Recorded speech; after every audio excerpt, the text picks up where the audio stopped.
Have you ever noticed how a simple text message sent to someone you love with gentle intent can turn into an exhausting 20-minute conversation where you find yourself constantly defending your feelings? You simply wanted to share a quiet observation or express a subtle wave of emotional fatigue, but instead of finding a safe space to rest, you ended up filling out an invisible customs form just to justify why your emotional state even exists. If this pattern feels familiar to your daily life, you are experiencing what psychologists describe as high communication friction. In this video, we're exploring why choosing a romantic partner with whom every exchange feels like a high-stakes negotiation will quietly erode your authentic sense of self. Real emotional fatigue rarely stems from loud arguments, because at least a heated debate proves that both people are still actively attempting to engage with one another. The true danger lies in the quiet, repetitive experience of speaking into a psychological vacuum, where your words bounce back, stripped of their original meaning, until you simply stop trying to speak at all. To understand why certain interactions require an unbearable amount of mental bandwidth, we must examine the cognitive architecture behind human dialogue. When we communicate with another person, we aren't merely exchanging literal words, we are inviting them to step inside our internal world. This complex social process relies heavily on a vital psychological capacity known among researchers as mentalization. Mentalization refers to the mind's ability to perceive and comprehend the underlying mental states that drive human behavior in ourselves and in others. Someone with a high mentalization capacity can naturally perceive that your subtle sigh at dinner isn't an attack on their character, but rather a reflection of your own internal fatigue. Conversely, individuals who operate with high communication costs often suffer from a reduced capacity to mentalize effectively. It is not necessarily that they lack affection for you, or that they consciously wish to inflict pain. Rather, their internal receiving apparatus lacks the necessary sensory equipment to process raw human emotion without distorting it. First, alongside impaired mentalization, these individuals frequently deploy hyperactive psychological defense mechanisms. The moment you express a vulnerable feeling, their internal alarm system registers your vulnerability as a subtle accusation. Rather than remaining present to absorb your experience, their psychological energy instantly shifts into self-preservation mode. They construct an elaborate defense wall, built out of logical counterarguments, corrective statements, and deflective maneuvers, leaving absolutely no emotional bandwidth available to simply receive you. Imagine trying to install a complex, delicate software update on a computer whose firewall categorizes every new file as a dangerous cyber threat. You spend hours rewriting your code, simplifying your sentences, and monitoring your vocal inflection, yet the system rejects the transmission every single time. Over time, your brain recognizes this immense cognitive translation tax and decides that remaining silent is far less exhausting than paying the perpetual price of being misunderstood. When we observe high-friction relationships in the real world, we can identify 4 distinct behavioral patterns that signal this deficit. First, these individuals consistently prioritize intellectual problem-solving over authentic emotional presence. When you come home and express that you feel overwhelmed, they immediately offer a pragmatic solution, such as telling you to sleep early or change jobs. They cannot comprehend that you aren't seeking an operational blueprint.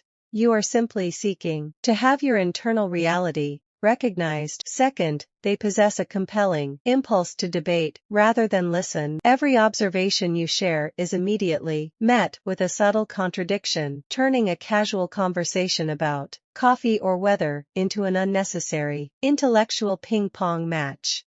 Third, they exhibit an intense defensiveness that makes admitting mistakes impossible. A simple critique of their behavior transforms the room into a courtroom where they pull up ancient evidence to prove your equal guilt.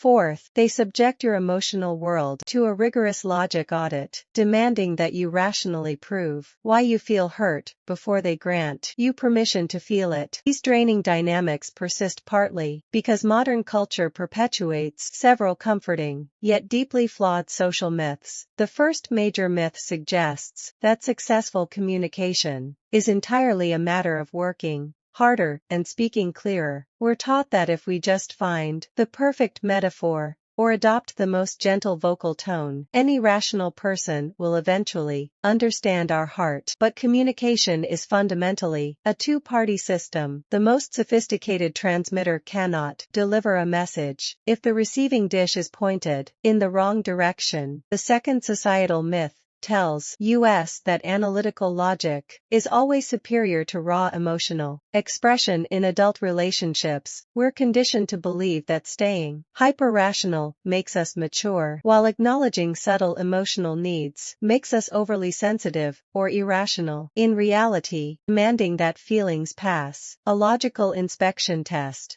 is simply a defense against the vulnerability required for genuine intimacy. If you find yourself trapped in a high-friction dynamic, the path forward doesn't involve working harder to rewrite your scripts. Instead, we can implement 3 low-barrier micro-practices to protect your psychological bandwidth and restore your internal order. The first practice is what cognitive specialists call somatic awareness monitoring. Before you initiate a meaningful conversation with your partner, pause for 3 seconds and scan your physical body. Is your throat tight, your chest constricted, or your jaw locked in anticipation of a debate? If your body is preparing for battle before you've even spoken, your nervous system is signaling that the communication cost is dangerously high. Recognize this physical tension and grant yourself permission to pause the conversation rather than forcing your voice through a closed throat. The second practice involves halting the logic audit trap. When a partner demands that you rationally defend your feelings,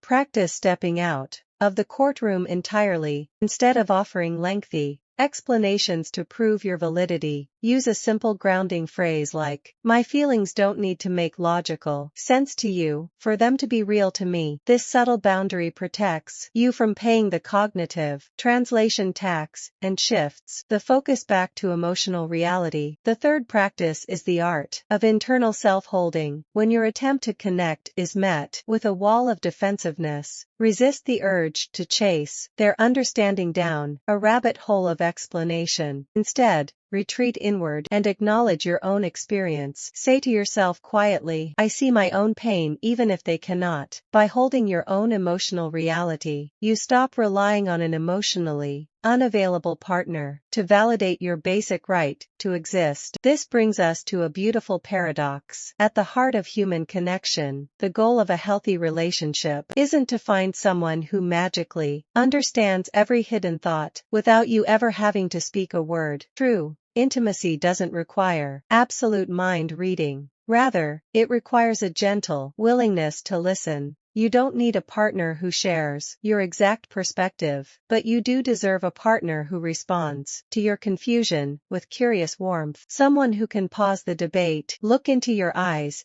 and ask, "I didn't quite catch what you meant, but I want to hear it again." That simple, humble question builds a bridge far wider than 1,000 clever arguments ever could. As we bring our discussion today to a close, take a moment to reflect on your own daily interactions. When you share your authentic self with those closest to you, does your voice feel free to flow, or does it freeze in your throat? Feel free to share your thoughts and reflections in the comments below. If this video brought you clarity or peace of mind, please consider hitting the like button, subscribing to the channel, and sharing this discussion with someone who might need to hear it today. Thank you for spending your time with me, and until next time, take gentle care of yourself